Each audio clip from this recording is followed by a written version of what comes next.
Hello there, welcome to this revision video for Edexcel GCSE History, Anglo-Saxon and Norman England, 1060 to 1088. This is going to focus on topic 3, Norman England from 1066 to 1088. So this is very much about the sort of cultural changes that were taking place in Norman England during this time. There's a nice big picture of the Domesday Book on there, so we're obviously going to be looking at that as part of this inquiry. Okay, so this is the exam board syllabus for key topic 3, Norman England. You need to know about the feudal system and the church and the idea of the feudal hierarchy, the church in England, the Normanisation of the church, and the extent of change to Anglo-Saxon society and economy. You need to know about Norman government. We're going to talk about things like centralised power, the office of the sheriff and the domain, the forest laws, the Domesday Book. We're going to talk about the Norman aristocracy and the culture and language of the Norman aristocracy and the significance of Bishop Odo. And then we're going to talk about William I and the succession and his sort of trials and tribulations with his eldest son Robert and the disputed succession after William dies in 1087. So in this first part of the topic, we're going to talk about the feudal system in the church. So we're going to talk about the feudal hierarchy, the role and importance of tenants-in-chief and knights, the nature of feudalism, including landholding, homage, knight service, labour service, and forfeiture. We're going to talk about the church in England, its role in society in relationship to government, including the significance of Stigand and Lanfranc, the Normanisation and reform of the church in the reign of William I, and the extent of change to Anglo-Saxon society and economy. Okay, so what was the feudal system? Well, the feudal system is a hierarchical system which basically revolved around land. So the idea was that the king owned all the land in the country but allowed tenants-in-chief to hold it for him. Now, tenants-in-chief literally means to hold the land. They were the major landowners in England and they received land from the king, and in return they would raise 4,000 to 5,000 knights. Now, below the tenants-in-chief were the knights, sometimes known as vassals. These were powerful warriors and had to fight for their tenant-in-chief for up to 40 days a year. This was called knight service. Below this are the villeins. These are like the peasants. They got their land from the knight. Villeins would farm their own land as well as the knight's land. The knight's land was called the domain. The villain gave labour service, which meant that they had to work on the land of their lord for a certain number of days a year. So let's delve into the feudal system in a bit more detail. So the feudal system gave William soldiers to keep control and fight battles in Normandy. William gave land to his tenants-in-chief to reward them for loyalty. Often they had to show loyalty through a service called homage. This meant they had to provide soldiers when the king needed them. Land with this obligation was called a fief. Often this involved providing knights for battle or to garrison castles. This was known as knight service and was for 40 days a year. Often tenants-in-chief could provide 4,000 to 5,000 knights. Knights had to pay homage to their lords and would need to be prepared to fight for 40 days a year through knight service. In turn, knights would give land to villeins. They would farm their own land and also the knight's land. The knight's land was called a domain. Villeins would work 2 or 3 days on the domain, and this was called labour service. The feudal system was an important hierarchical system which enabled William to keep control. So let's talk about the nature of feudalism and land holding. So in terms of land holding, the king owned all the land, which encouraged loyalty to William. When a landholder died in Norman England, the heir had to prove their loyalty to the king before they could claim it. They also had to make a payment called a relief. Now, during William's rule, the king could decide how much the relief payment was for. This meant you could have low release for loyal people and high release for those who were potentially rebellious. Release helped William control England, but were also very much disliked by people in England. Of course, it also gave him a great way of raising revenue and money. Other aspects of the feudal system, homage was a really important part of the feudal system. So a ceremony of homage took place when William granted land to a tenant-in-chief. A baron knelt before the king, placed his hand on a Bible and promised to be faithful in the eyes of God. The tenant-in-chief carried out similar ceremonies with his tenants. Labour service meant working the lord's land in return for the use of land. The peasants would farm their land for their own benefit, but labour service often involved ploughing the lord's fields, sowing the lord's crops and harvesting them. Forfeiture was if a land user did not provide labour service or knight service, then they could be forced to give up, which means forfeit their land. So again, this was another method of control. Now let's talk about the church in England. So the church had a huge social role. The church in Norman England was a major landholder, collecting taxes and land service. Church leaders also owed military service. Church leaders like bishops and abbots often acted as judges in the shire courts. Bishops were heads of cathedrals and made sure churches gave a positive message about William from the pulpit. The church and Norman government. Bishops and abbots were well educated, so often advised the king. They were always people that could read and write, whereas most people in society could not read and write. Bishops often developed laws for the king. Church clerks issued the king's writs, which means orders, and kept charge of the royal seal. The most senior church leaders, the archbishops, represented the king in negotiations. For example, Archbishop Lanfranc was William's regent while the king was in Normandy. Now, after the rebellions, William brought in new church leaders. In 1070, Stigand, the Archbishop of Canterbury, was replaced by a reformer named Lanfranc. He was an Italian monk and Archbishop Lanfranc, and we'll learn more about him within this presentation. So let's find out about Archbishop Stigand and Lanfranc. So Archbishop Stigand, well, he was an ally of Earl Godwin and had been appointed against Edward the Confessor's wishes. Stigand was Archbishop of Canterbury but had little control over other bishops outside his area. Stigand was typical of Anglo-Saxon archbishops in being a pluralist. This meant he was bishop of both Canterbury and Winchester. This was because being a bishop, which we call a bishopric, brought money and income. He had been excommunicated by the Pope because of this. Stigand was also accused of simony, which means taking money in exchange for granting church jobs to others. In 1070, Stigand was replaced by Lanfranc so that the English church could be brought into line with the Norman church. So very much a sense that Archbishop Stigand was a little bit corrupt. Lanfranc was brought in as a reformer to bring the church back to how it should be run. So let's talk about Archbishop Lanfranc next. So Lanfranc was an Italian monk. He wanted the church to be more spiritual and more about serving God. He convinced William to make him head of the whole church in England. He reorganised and controlled the church under a strict system of hierarchy of archbishops and bishops. He reinforced Norman rule.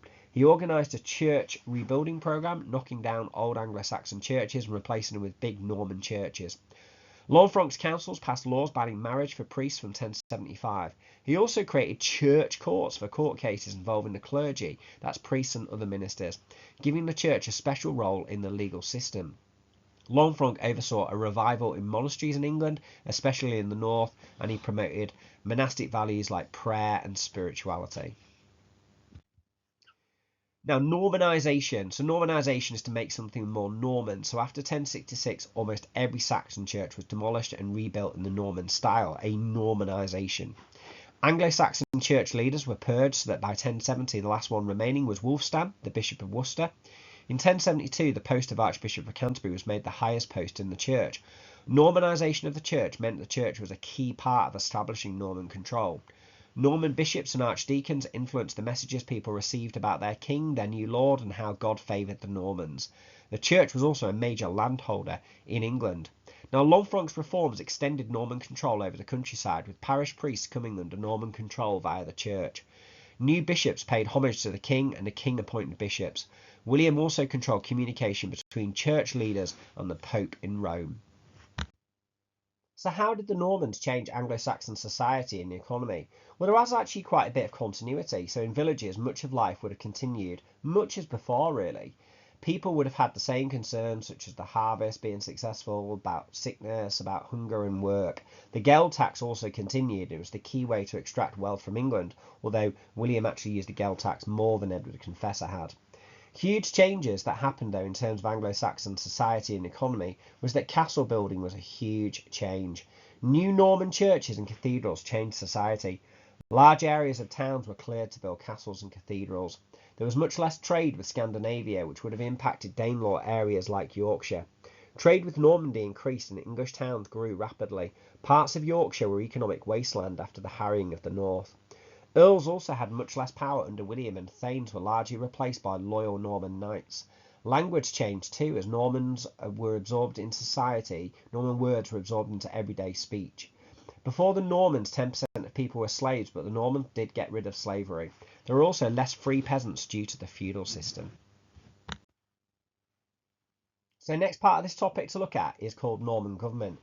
So we're going to look at changes to government after the Norman conquest, the fact that there is centralised power and the limited use of earls under William I. We're going to talk about the role of regents during William's absences, and we're going to talk about the office of sheriff in the domain and the introduction and significance of the forest. We're going to look at the Domesday Survey and the Domesday Book and their significance for Norman government and finance. So, how did Norman government change? Well, William wanted to centralise all aspects of government and increase the power of the king.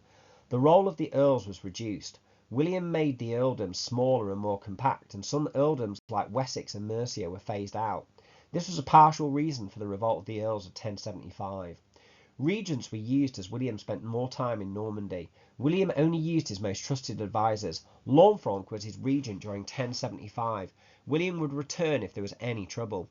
Previous regents were Bishop Odo of Bayeux and William Fitz-Osbern. Remember, he was one of the Marcher earldoms in charge of Hereford. The sheriff collected revenue owed to the king from the shires and towns, including the geld tax. The king's own estate, the domain, were operated by sheriffs. Sheriffs had more power under the Normans. They only answered directly to the king. Sheriffs had a legal role, although lost some responsibilities when the church courts were created by Lanfranc. Now, sheriffs kept the role of organising defence of the shire and gathering the fyrd. Sheriffs were also often at the forefront of Anglo-Saxon land grabs and the subject of many complaints. So we're now going to look at how significant was the forest law. Medieval kings loved hunting, and William turned lands into forest, taking them away from landholders. Forest land was simply areas reserved for hunting, such as the New Forest in southern England. Forest laws were introduced, protecting the animals that were to be hunted and banning anything that would damage the ver or the vegetation that the animals ate. The king's favourite animal to hunt were wild boar and deer. It became an offence to carry weapons into the forest, and hunting dogs were banned. This had a really negative impact on those living within the forest who depended on it for food, materials and firewood. The forest laws showed the power of the king. It was another example of a land grab. Harsh punishments were brought in for breaking the forest laws, such as being blinded for unlawfully killing one of William's deer. The fines for breaking forest laws became another source of revenue for the king. So how significant was the Domesday Book? Well, at Christmas 1085, William ordered a huge survey of England. The results were written up into the Domesday Book, which was completed by August 1086. Now, it had various different significances. Now, one of them was the financial significance of the Domesday Book. Some of William's tenants-in-chief enjoyed special deals, meaning that they did not have to pay a geld tax on some of their land. William made lots of money when tenants-in-chief died, and the Domesday Book helped William know what to charge. It also had legal significance too. So the Domesday Book gave everyone the chance to say whose land belonged to who.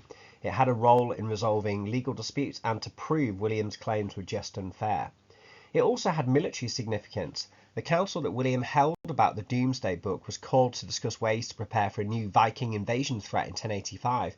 The invasion did not happen, but William took the threat extremely seriously. Okay, so the third aspect of this topic is the Norman aristocracy. That's looking at the culture and language of the Norman aristocracy and the career and the significance of Bishop Odo. So the Norman aristocratic culture showed power, wealth and superiority over the English. The Normans did this through fine buildings and rich clothes and jewels. Within 50 years of 1066, almost every English cathedral and church had been rebuilt in the Norman style. Winchester Cathedral became the longest in Europe, Westminster Great Hall was the largest hall in Europe, and Canterbury Priory had the largest stained glass window in Europe. William's White Tower at the Tower of London was the largest stone keep in Europe. So everything about the Normans was designed to impress, and they very much looked down on the English, regarding their own culture as far more superior. The Christian culture was an important part of Norman culture. Normans were supposed to do a year's penance for each person killed, 40 days for wounding someone else, and if they're not sure how many they killed, such as if they'd taken part in the Battle of Hastings, for example, then they should build a church. The aristocracy spoke Norman French, though they may have learned some English. Norman French words were gradually absorbed into Anglo-Saxon language. Norman French became the language of teaching, and of those high up in the social hierarchy, the imposition of Norman French was another symbol of Norman superiority. The Domesday Book was written in Norman Latin. The official language of government and the church was Latin. Now, the nobles liked to show off their wealth and to display their position in society. Good food and clothing were symbols of their wealth. Their favourite hobbies were gambling and hunting. They had a code of honour and liked to display bravery and loyalty at all times, a little bit like chivalry, to be honest. They were generous to their knights. Some Norman nobles learned to read and write. Children of the wealthy were taught at cathedral schools or in monasteries. They learned Latin, music, mathematics, law, music and verse. Some girls received a basic education too. Children of the Norman nobility were taught good manners, and the boys learned to ride and hunt from an early age. Now, Bishop Odo is one of the really interesting characters within this topic. Now, Odo was William's half-brother, and William made him Bishop of Bayeux when Odo was about 19 years old. Odo financed about 100 ships for William's invasion of England in 1066. Odo fought the Battle of Hastings. William gave Odo large areas of land in England after the invasion, and only William held more land than Odo. He was also made Earl of Kent in 1067 and ruled the county tyrannically. William gave him the task of keeping the southeast safe and secure. Now, Odo was made regent on several occasions and sometimes shared the position with Archbishop Lanfranc. As regent, he helped to put down the revolt of the Earls in 1075. Odo's forces attacked Northumbria after the Bishop of Durham was murdered, and he planned a military expedition to Italy in 1082, possibly to stake his claim for the papacy. Odo refused William's request to return to England and was eventually taken prisoner by William and imprisoned until 1087. William showed mercy and, on his deathbed, decided to release Odo. In 1088, Odo was a key figure in the rebellion against Rufus, William's successor, William Rufus. Odo was supported by many nobles who held land in Normandy and England. Rufus was able to avert the threat by making promises to the nobles, and Odo was exiled and disinherited. So the last part of this topic is William I and succession. So we're going to look at the character and personality of William I and his relations with Robert, including Robert's revolt in Normandy, 1077 to 1080. Also, we're going to look at William's death and the disputed succession, and William Rufus and the defeat of Robert and Odo. So, the character and personality of William I. So, William was the illegitimate son of Robert, Duke of Normandy, who made him his heir. Once he could lead his own armies, William was constantly at war, and he had a band of loyal supporters. Now, William was physically dominating, determined, and strong-willed. He was brave and possessed the ability to inspire those around him. He was also clever, religious, and politically astute. He promoted church reform with Archbishop Lanfranc, and he founded several abbeys. He recognised he had a brutal life and repented on his deathbed. William had taken the English throne by force, but was always concerned to be accepted as the legitimate heir of Edward the Confessor. He genuinely wanted to be a legitimate king. He was also devoted to his wife Matilda, and she served as his regent in Normandy several times. Now, William had, shall we say, a complicated relationship with his eldest son, Robert. William and Matilda had at least 9 children, but his eldest was called Robert, and he was born in 1051, and he was nicknamed Robert Curthose, which means short stockings or short legs, and it was a mocking nickname given to him by his father. The relationship was tense, even though Robert himself was a really good warrior. In the 1070s, William allowed his wife Matilda to control Normandy, which angered Robert. Robert demanded land in Normandy, but William refused. There was a family dispute in 1077 between Robert and his younger brothers William and Henry, William Rufus and Henry, both, of course, who would become kings of England. Robert and his men tried to take control of Rouen Castle, then fled from William. Robert began attacking other places in Normandy, and William attacked Robert at his stronghold of Gerberoy in 1079. William was defeated, knocked off his horse by Robert, and injured. This was a huge humiliation. William was angered when he discovered that his wife had helped to finance Robert. But Matilda organised a reconciliation between William and Robert at Easter 1080. William restored Robert as his chosen heir for Normandy. Robert then led William's forces against the Scots and successfully defeated them. Now, when William died in Rouen on the 9th of September 1087, he decided to leave Normandy to his eldest son Robert and England to his second son William Rufus.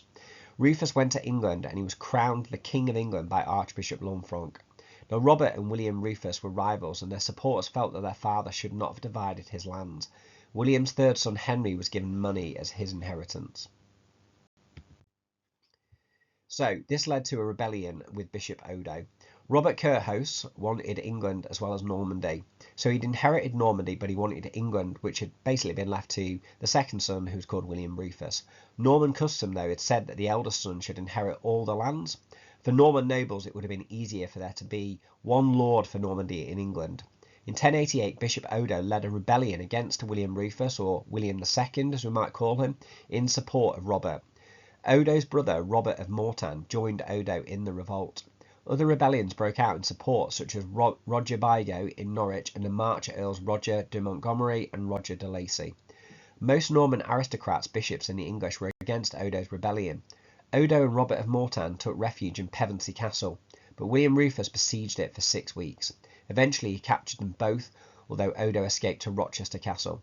William II became very popular after the defeat of Odo. He would rule until 1100 when he was killed in a hunting accident. He was succeeded by his brother Henry, who would become King Henry I. And there you can see pictured from the Bayeux Tapestries Bishop Odo, William the Conqueror and Robert of Mortain pictured there. And just to stress, William Rufus is the same as William II. William Rufus is kind of like his nickname. It's sort of a Norman word for red hair. And there you have it. So Bishop Odo's rebellion was crushed, and as we've seen, William Rufus, William II, went on to rule England until 1100, and Robert never got to become the King of England. Okay, so thanks for listening to that revision video on topic 3, Norman England, 1066 to 1088. Thanks for listening, and good luck with your GCSEs. Bye-bye.